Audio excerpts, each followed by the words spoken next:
where the ever-constant wind rustled in the evergreens, and the elegant white swans came during the day to glide silently by. She wondered where the stranger was and what he was doing, and why he'd never come back to see her. The pond seemed different at night, eerie and fantastical, as though there were ghosts in the shadows.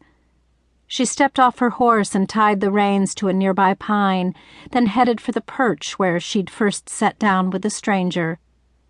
She shivered as her jean-clad bottom hit the cold stone and wrapped her arms around herself to stay warm in her fleece jacket. She put a hand to her belly and murmured to her unborn child, "I will find a way to put the past behind me, and I will love you with all my heart and soul and mind." But she wasn't going to be able to live at Kingdom Come any more than she'd been able to stay in Underhill. Here, everyone would know she was an unwed mother. She needed to go somewhere else. But where? And how? Tears stung her nose, and one fell onto her cheek. She angrily brushed it away. Tears solved nothing. She had to start planning a life for herself and her unborn child. But the enormity of the task ahead caused more tears to well in her eyes. Pippa covered her face and sobbed for her lost dreams of a husband who would love her and a child who would laugh and play in their happy home. She heard a low growl and froze. She'd been warned that gray wolves stalked these mountains along with cougars and bears. She'd felt safe riding through the forest during the day because she always made plenty of noise, knowing the wild animals would do their best to stay out of her way. She'd hardly given the danger a thought when she'd left the house tonight. She regretted that now. She had no weapon with her. She was totally defenseless. She rose slowly, backing toward her horse. She heard the growl again, louder, more threatening, and stopped where she was. Behind her, a familiar voice said, "Hello again." "Be careful," she said. "There's something—" The growl came again, right beside her. Pippa saw the wolf's eyes and its sharp teeth reflected in the moonlight and struggled to hold her ground against the wild beast when every instinct urged her to flee.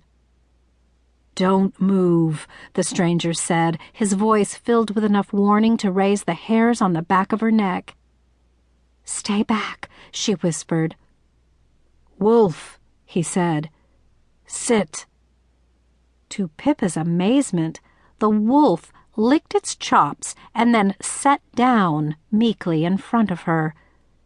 Pippa felt a hand on her shoulder and, with a sob of relief, turned and threw herself into a pair of strong, waiting arms. Her whole body trembled with relief as she clutched the stranger around the neck. "I thought I was done for," she said in a strangled voice. She felt his hand on her back, pressing her snugly against him as his deep male voice offered soothing words of comfort. She held on tight as her heartbeat slowed, accepting the solace she'd sought when she'd come here. It felt so good to lean on someone, to be held close and know she was safe.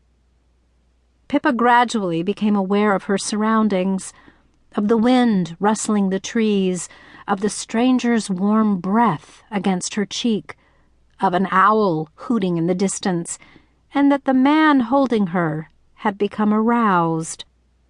She fought against the urge to arch her body against the hard length she could feel pressing against her belly.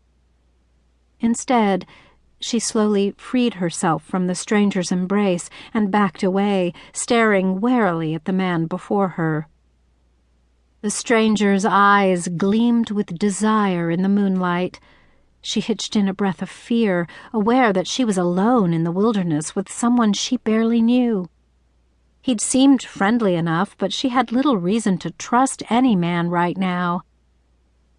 The wolf must have sensed some threat in her because it was suddenly on its feet again, growling low in its throat.